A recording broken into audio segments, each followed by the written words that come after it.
Lá não tem negócio de convidado, não. Todo mundo está vendo. Se tem 1000, é 1000, gente. 1000 pessoas fazem. Faz parte. É cotidiano nosso. E Jesus, então, transformou aquela água em vinho. Impressionante, ele estava sentadinho no lugar dele. Acabou o vinho. Acabou a bebida, a festa. E de repente alguém ficou preocupado. Foi lá para Jesus e disse: acabou a alegria da festa. O vinho acabou.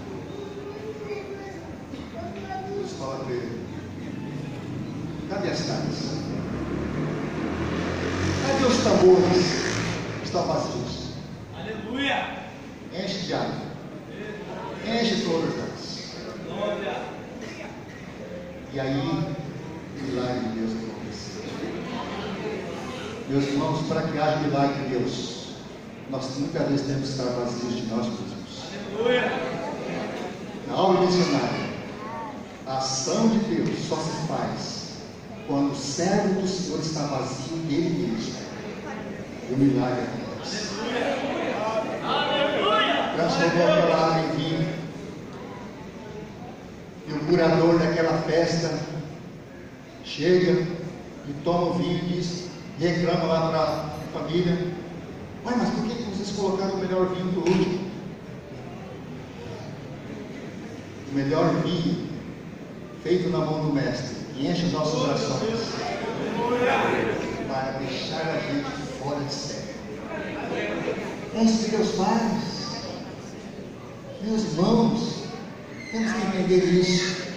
Demonstrava o poder dele, multiplicou os pães. Jesus tinha toda uma estratégia interessante. Os discípulos estavam andando já dias com o mestre.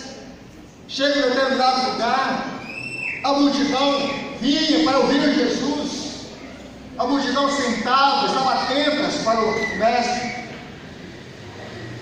Estava no final da tarde. O que nós precisamos dar? Os discípulos com muita dificuldade de entender isso. Chega para Jesus e fala: Jesus, ó, manda essa turma embora. Como é que nós vamos comprar comida para todo esse mundo, esse pessoal? E Jesus usa uma estratégia. Sabe o que ele faz? Ele manda que todo mundo senta. Todo mundo senta. Sabe por quê? Já pensou por que ele mandou aquela turma sentar? Isso significa dependência. Depender de Deus. E aí, que foi também? É que muito provavelmente a mãe dele sai o dia todo. Ei, leva só uma tua. Leva o pão com você, leva o peixe. Você vai passar necessidade. Jesus então diz: traz aqui. O Senhor Jesus traz, recebe na mão. A Bíblia diz que ele levanta aos céus e olha. E ele pede ao milagre de Deus. E todos foram supridos. Ainda sobrou 12 centos de pedaços.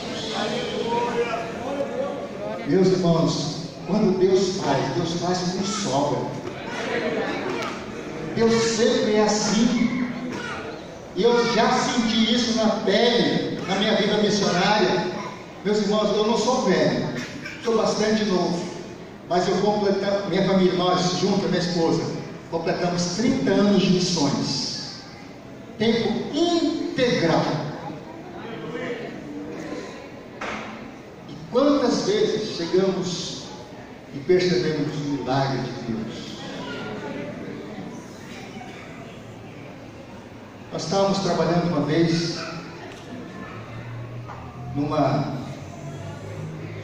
num treinamento de indígenas, perto de uma cidade. E nós estávamos com os alunos fazendo trabalhos nas comunidades, longe, e ficamos sabendo que a nossa casa foi invadida. Até então, tudo bem, foi invadida a nossa casa. Mas quando chegamos à nossa casa, não tinha absolutamente nada. Tudo foi roubado, inclusive a nossa roupa. Roubaram tudo que nós tínhamos.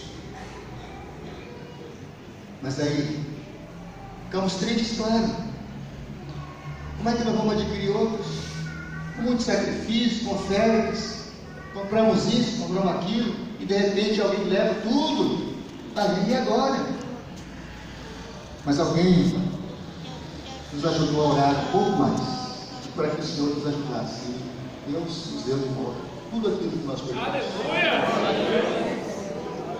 Que o nosso Deus é um Deus de milagres. Jesus, como supremo modelo, devemos seguir assim. Mas não somente isso, nós temos que ter também o sentimento de Jesus.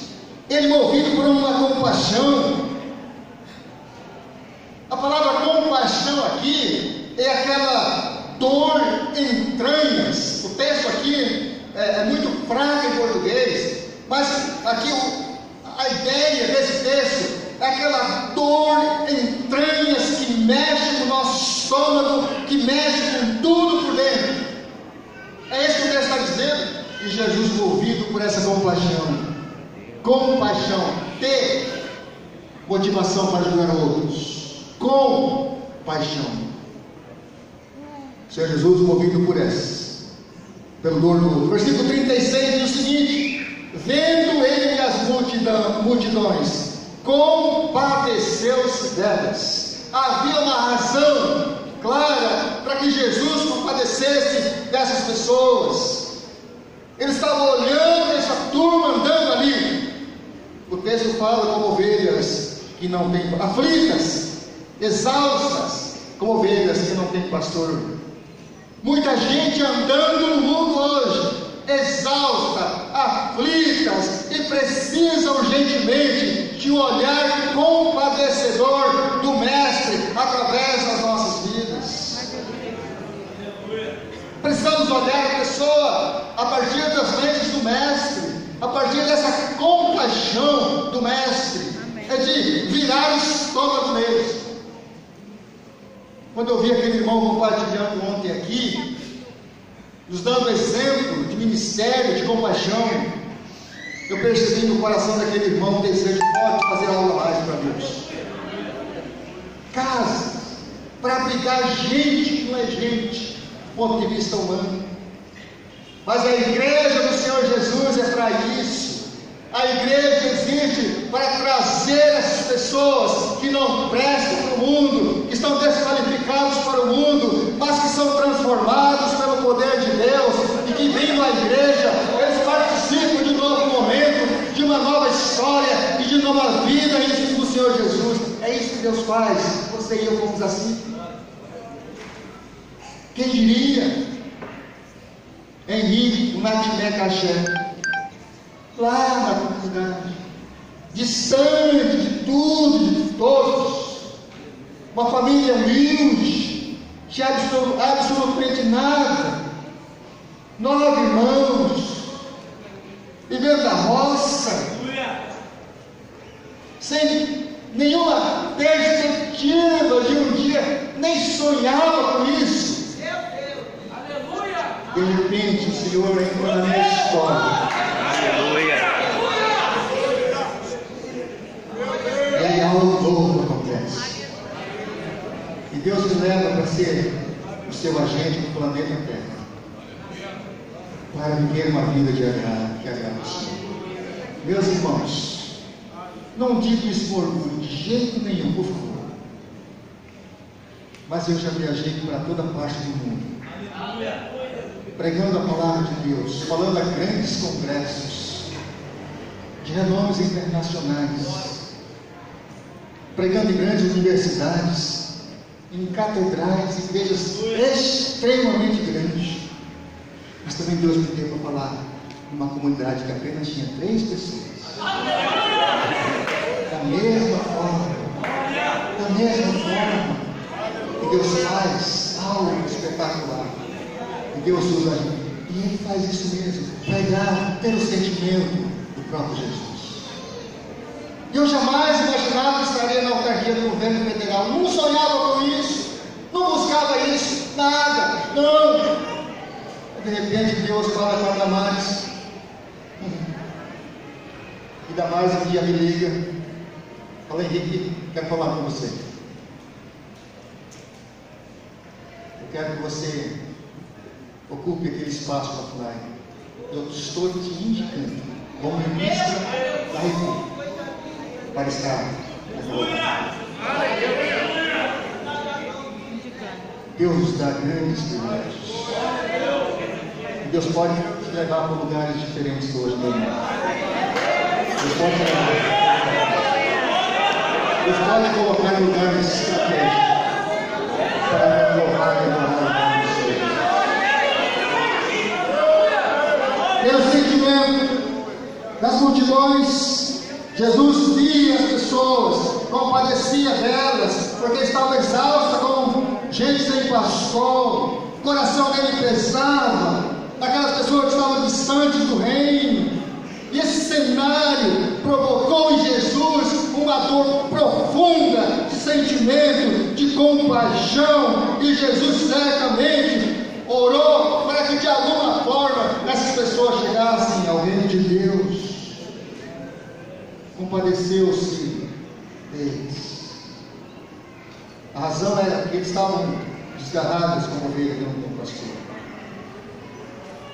Meus irmãos, não é religião que faz com que as pessoas se sintam privilegiadas.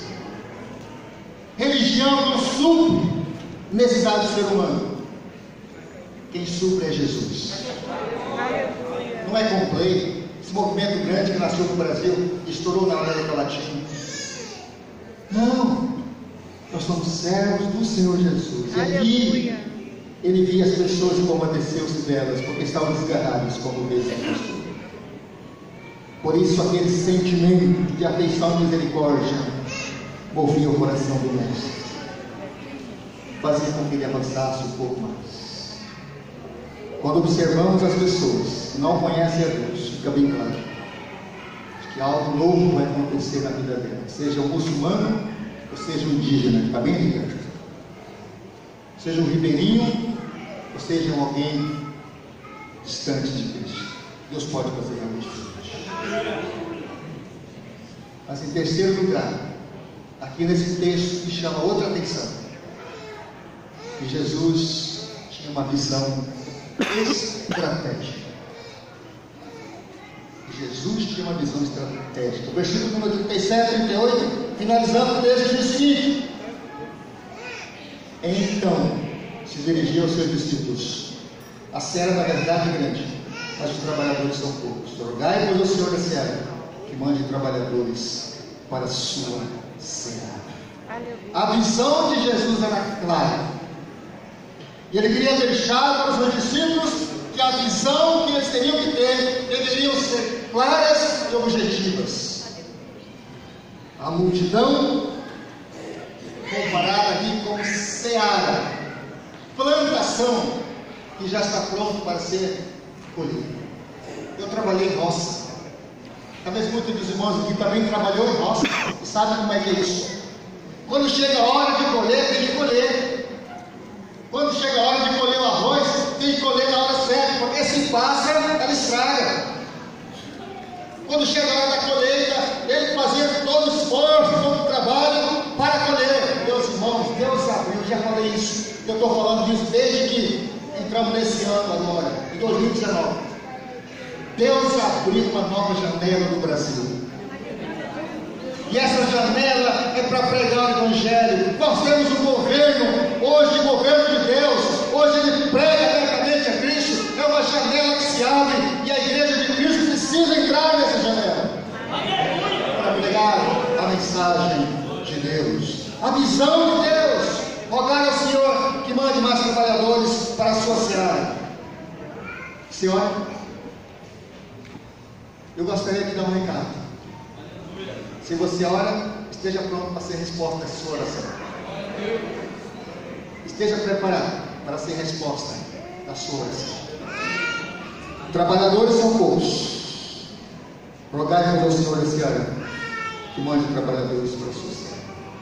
Devemos ser como Jesus. Ter a visão de Jesus. Ter a estratégia dele. Mas ser o exemplo, ter o exemplo do próprio Mestre. Quero concluir essa noite pensando em uma coisa.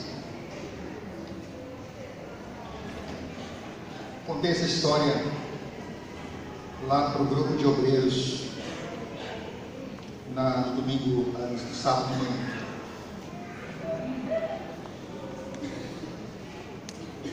Por volta de 1950, mais ou menos. Um país da América do Norte. Uma jovem saía da sua casa, todos os dias ia para a universidade. E o caminho que ela percorria passava em frente a uma praça, um local de reuniões. E todas as vezes que ela passava ali, tinha um senhorzinho lá de pé, pregando aos ventos, anunciando, falando, pregando e tal. E aquela situação incomodou ela de tal forma que ela começou a ficar com raiva daquele senhor. Mas não tinha outro caminho. Era o caminho mais rápido para ela chegar na universidade. Tinha que passar ali. Passaram os meses, passaram dias. Aquela mulher, aquela menina jovem passava ali. E aquele senhor sempre estava ali, pregando aos ventos. E num dia, no someiro dela, vindo da casa, passou naquele mesmo lugar. E quando ela percebeu, ela estava de joelho aos pés daquele senhor, chorando, aceitando a Cristo no seu salvador. Foi para a universidade, voltou para casa, foi falar com o seu pastor. Pastor, Deus me incomodou, eu tenho que pregar o Evangelho. Aonde? Não sei, mas eu vou. O pastor reuniu o corpo pastoral daquela igreja, o ministério de missões daquela igreja, e falou para ela assim: aquela menina, não, vem para cá, precisamos conversar com você. Você não vai para lugar nenhum, não. Você é doente, franzino, pequenininho. Você não vai, não. Fica aqui. Fica aqui na igreja. E ela entende bem, tem que fazer algo para Deus. E ficou no pé da igreja, o pastor enviado, foi embora. Serviu por 50 anos na cara do Rio Negro do Amazonas. E toda aquela cara do Rio Negro havia grupos tribais, os índios coripatos, banilas, todos os grupos daquela cara do Rio Negro. Durante 50 anos ela evangelizou aquele grupo todo. Traduziu o evangelho para línguas indígenas daquele grupo. Todos. E colocou a motivação naqueles homens de Deus para servir.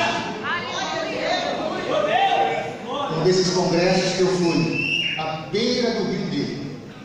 Cheguei de barco, 6 horas de barco, cheguei lá, com o pastor Paulo Nunes, grande amigo, um dos diretores do Complete. Chegamos lá, nada, não tem ninguém. Perguntei para o Paulo: o que nós vamos fazer aqui? Tem gente? Não, calma. A Amazonense é assim, é mais devagar. Daqui a pouco, quando começou a escurecer, começou a entardecer, para começar o congresso, nós íamos barcos chegando, tudo quanto é lugar, ancorando ali na margem daquele. Os batelão, né, que chama? Batelão, colocar os batelão aí, tudo. E daqui a pouco nós tínhamos um pouco mais de 1.300 líderes da praia do Rio para aquele congresso. E algo me incomodou naquele dia. Eu estava sentado ao lado, pregando o Evangelho, um tradutor aqui animado ao meu lado, falando. E aí ele disse: Henrique, nós temos um senhorzinho aqui, que ele foi remador da Sofia Bíblica. Cheguei para aquele remador e disse: conta para mim como é que é esse negócio, porque eu escuto isso, já li a história da biografia da Mas me conta. Ele falou para mim: meu pastor, ô senhorinha brava, ela não deixava a gente dormir à noite. Tínhamos que remar a noite toda para ela, porque durante a noite era mais tranquilo, mais calmo, mais fresquinho, e com a lamparina ela traduzia o Novo Testamento para mim. Remador, meu pastor. Sofia volta para a sua igreja, aposenta e volta. E quando chega lá, os holofotes das mídias daquele país queria entender, saber o que ela tinha de especial, por que ela fez isso, conta pra gente. Reuniu com Sofia Miller e fizeram várias perguntas para ela. E uma dessas perguntas era o seguinte: Sofia, conte para nós, qual foi o seu chamado? Explica para nós, qual foi o seu chamado? E aquela senhora velha, calejada pelo tempo, sentada numa cadeira ali ao lado, disse: eu estou pensando, como me diz, pensando. E aí deu uma seguinte resposta para aquele repórter: meu senhor, eu não tive nenhum chamado, não. O que aconteceu foi o seguinte: eu li um dia na Bíblia e simplesmente obedeci. Eu li na Bíblia e simplesmente obedeci. Meus irmãos, missões é essa. Missões usa pessoas como Sofia, missões usa como a irmã Lisandra. Deus usa irmãos como a irmã Ana Lúcia, como o irmão que está na África, como meu querido irmão Gilmar, pastor Gilmar, pequenininho desse tamanho aqui, mas Deus usa grandemente. Deus é maravilhoso. Deus é maravilhoso. Ele pode fazer algo muito mais. Se você estiver vazio de você mesmo, deixar Deus passar. Eu queria orar com você nessa noite.